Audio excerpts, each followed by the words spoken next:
Welcome to Elite Media. లొట్టపీసు case lie detector test కి సిద్ధం. ఏసీబీ, ఈడీలు ఈ కేసులో నిన్నేం పీకలేవంటూ పైకి గంభీరంగా చెబుతున్నప్పటికీ బీఆర్ఎస్ కార్యనిర్వాహక అధ్యక్షుడు మాజీ మంత్రి కల్వకుంట్ల తారక రామారావు ఈ ఫార్ములా రేస్ కేసులో బాగానే ఇరుక్కున్నారు. ఈ కేసులో ఆయన ఏ క్షణంలో అయినా అరెస్ట్ అయ్యే అవకాశాలున్నాయన్నది కేవలం పరిశీలకుల విశ్లేషణ మాత్రమే కాదు, స్వయంగా కేటీఆర్ కూడా అదే భావిస్తున్నారు. తనపై ఏసీబీ నమోదు చేసిన ఈ ఫార్ములా కేసుని క్వాష్ చేయాలని ఆయన సుప్రీంకోర్టు వరకు వెళ్లినా ఫలితం లేకపోయింది. ఆయనకు ఇసుమంతైనా ఊరట లభించలేదు. ఈ నేపథ్యంలోనే ఆయన అరెస్టు నుంచి తప్పించుకోవడానికి న్యాయ నిపుణుల్ని సంప్రదిస్తున్నారు. ఆయనే కాదు, బీఆర్ఎస్ లో ట్రబుల్ షూటర్ గా గుర్తింపు పొందిన మాజీ మంత్రి హరీష్ రావు సైతం ఇదే పనిలో ఉన్నారు. ఆయన ఈ ఫార్ములా కేసులో కేటీఆర్ ని ఏసీబీ, ఈడీలు వరుస విచారణలతో ఉక్కిరిబిక్కిరి చేసి అంతిమంగా అరెస్ట్ చేస్తారన్న అనుమానంతోనే హస్తినలో న్యాయ నిపుణులతో చర్చిస్తున్నారు. అయితే పైకి మాత్రం బీఆర్ఎస్ టికెట్ పై విజయం సాధించి కాంగ్రెస్ లోకి జంప్ చేసిన ఎమ్మెల్యేలపై అనర్హత వేటు వేయాలంటూ సుప్రీంకోర్టులో పార్టీ తరపున పిటిషన్ దాఖలుకు వెళ్లానని చెప్తున్నారు. ఆ పిటిషన్ల కోసమైతే హరీష్ రావు స్వయంగా వెళ్లాల్సిన అవసరం లేదు. పార్టీ తరపున న్యాయవాదులు వెళ్తే సరిపోతుంది.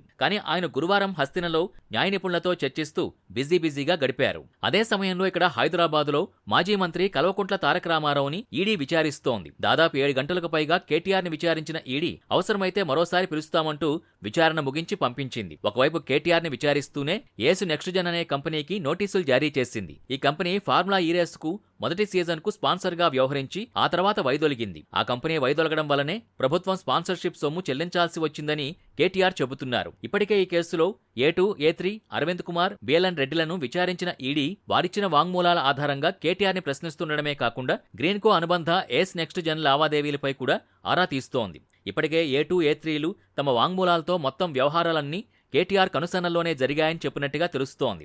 ఈ నేపథ్యంలోనే కేటీఆర్ అరెస్టు అనివార్యమన్న భావన సర్వత్రా వ్యక్తమవుతోంది. బీఆర్ఎస్ లో కూడా అదే ఆందోళన వ్యక్తమవుతోంది. దీంతో అరెస్ట్ నుంచి కేటీఆర్ బయటపడేందుకు ఉన్న మార్గాలపై న్యాయ నిపుణులతో చర్చించేందుకే పార్టీ ఫిరాయించిన ఎమ్మెల్యేలపై అనర్హత వేటు కోరుతూ సుప్రీంలో పిటిషన్ సాకుతో హరీష్ రావు హస్తిని వెళ్లారని పరిశీలకులు విశ్లేషిస్తున్నారు. పొలిటికల్ సర్కిల్స్ లో కూడా ఇదే అభిప్రాయం వ్యక్తమవుతోంది.